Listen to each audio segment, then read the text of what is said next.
Subscribe कीजिए हमारे channel pension talk को और साथ बेल आइकन पर भी क्लिक कीजिए। अस्सलाम वालेकुम तमाम सरकारी मुलाजमीन और पेंशनर को वेलकम करते हैं। आज की वीडियो में आपको एक ऐसी चीज़ के बारे में पेंशन रूल के बारे में अपडेट किया जाएगा कि अगर आप इस पर अमल करें तो आप लाखों के नुकसान से बच सकते हैं।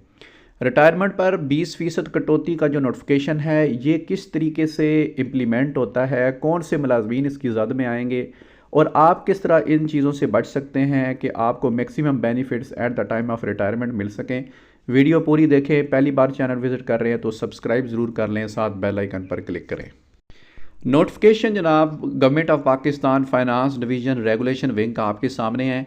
ऑफिस मेमोरेंडम है, आज से तकरीबन 1 महीने पहले जारी हुआ है और इस वक्त ये इम्प्लीमेंट हो रहा है और जो सरकारी मुलाजमीन इस वक्त रिटायर हो रहे हैं वो इसी फार्मूला के तहत ही उनके बेनिफिट्स बन रहे हैं और लोगों को पता नहीं होता, वो पेंशन के लिए अप्लाई कर देते हैं और जब फिर कटौती होती है मैक्सिमम 20% कटौती हो सकती है टोटल बेनिफिट के, तो फिर नुकसान अच्छा खासा होता है। अगर एक सरकारी मुलाजम के बेनिफिट 50 लाख बन रहे हैं तो उसका 20% अगर आप निकालेंगे तो 10 लाख रुपया बन रहा है।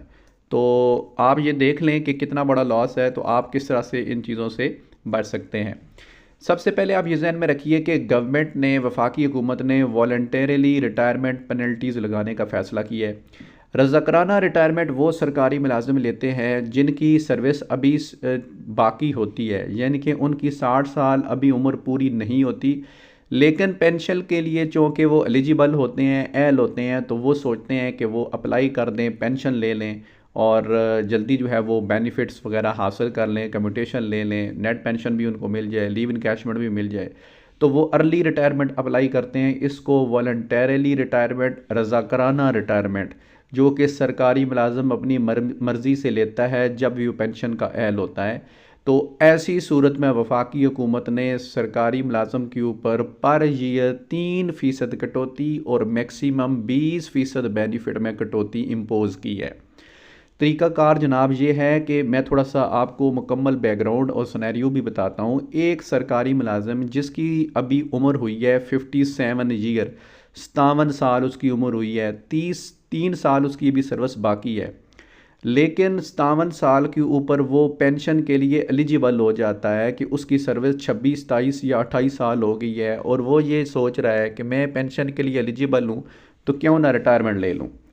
तो अब आप चूँकि 3 साल पहले सुपर एनेशन, जिसको 60 साल की हद कहा जाता है, उससे 3 साल पहले ले रहे हैं, तो अब पर ईयर 3% कटौती, 3 ज़रब 3 यानी कि 3 साल कम है तो पर साल 3% कटौती का रेट है, तो 3 को 3 से ज़रब दें तो 9 आएगा, तो टोटल बेनिफिट्स उसके 9% कम आएंगे।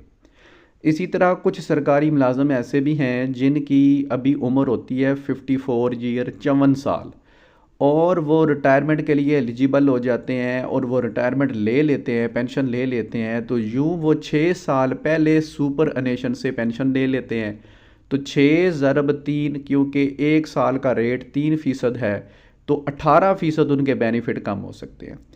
इस नोटिफिकेशन में ये कहा गया है कि कोई भी सरकारी मुलाजम अपनी मर्ज़ी से वॉलंटरली रज़ाकराना तौर पर रिटायरमेंट लेगा तो पर ईयर 3% बेनिफिट उसके कटेंगे, ज़्यादा से ज़्यादा 20% कट सकते हैं, क्योंकि कुछ लोग ऐसे भी होंगे जो कि 50 साल की सर्विस के ऊपर जो है ना वो रिटायर होंगे। ठीक है, तो ऐसी सूरत में जनाब उनके ऊपर जो पेनल्टीज़ होगी वो मैक्सिमम 20% ही अप्लाई होगी, क्योंकि जो मैक्सिमम लिमिट रखी गई है वो 20% कटौती है। अब आते हैं ज़रा इस नुक्ते की तरफ कि आप इस नुकसान से कैसे बच सकते हैं। सबसे पहली चीज़, कोशिश ये करें कि आप रिटायरमेंट 60 साल की उम्र में ही लें। मैक्सिमम बेनिफिट जो हैं वो आपको मिलेंगे भी 30 साल की सर्विस के ऊपर। ये बिल्कुल रियलिटी है, रूल है कि आप 25 साल सर्विस जब कर लेते हैं तो पेंशन के लिए एल होते हैं, 26 साल जब सर्विस कर तो लीव इनकैशमेंट के लिए भी आप एल हो जाते हैं। लेकिन जहन में ये रखिए कि आप अगरचे एलिजिबल हो जाते हैं, लेकिन जब आपके रिटायरमेंट के बेनिफिट्स को कैलकुलेट करने के लिए फार्मूला लगाया जाता है तो वो फार्मूला 30 साल सर्विस के ऊपर मैक्सिमम बेनिफिट ही देता है। इसलिए कोशिश करें कि 60 साल की हद पूरी करें, 60 साल तक आप अपनी रिटायरमेंट को अप्लाई करें। बल्कि आप 59 साल पर जब रिटायरमेंट आप लेंगे तो आखिरी साल या आप LPR ले सकते हैं। तो अगर LPR नहीं ले रहे तो फिर आप लिव इन कैशमेंट ले लेंगे आखिरी साल। तो ये ऑप्शन वहाँ तक जाने दें, आपके ऊपर किसी किस्म की कटौती नहीं होगी।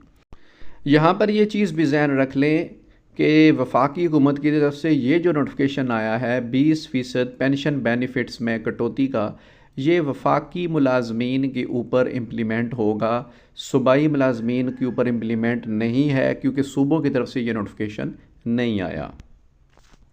यहाँ पर एक और नुक्ता भी ज़हन में रख लें कि जो आर्मड फोर्सेस के या सिविल आर्मड फोर्सेस के मुलाजमीन हैं, उनके ऊपर उस सूरत में पेनल्टी नहीं लगाई जाएगी जब उन्हें डिपार्टमेंट रिटायर करेगा, क्योंकि फ़ौजी जवान तो बहुत अर्ली एज पे पेंशन उनकी आज हो जाती है और वो जल्दी रिटायर हो जाते हैं। तो अगर उन्हें डिपार्टमेंट जो है वो घर भेजे और आप रैंक जो है वो अगला जो आपको मिलने जा रहा है उसको रिजेक्ट नहीं करते आप, तो ऐसी सूरत में आपके ऊपर पेनल्टीज़ नहीं लगेगी। पेनल्टी सिर्फ इसी सूरत में लगेगी जब आप अपनी मर्ज़ी से रज़ाकराना तौर पर रिटायरमेंट लेंगे। उम्मीद है आपको ये तमाम निकात समझ आ गए होंगे। मज़ीद इस तरह की मालूमाती वीडियो हासिल करने के लिए चैनल को सब्सक्राइब करें, बेल आइकन पर क्लिक करें। अल्लाह हाफ़िज़।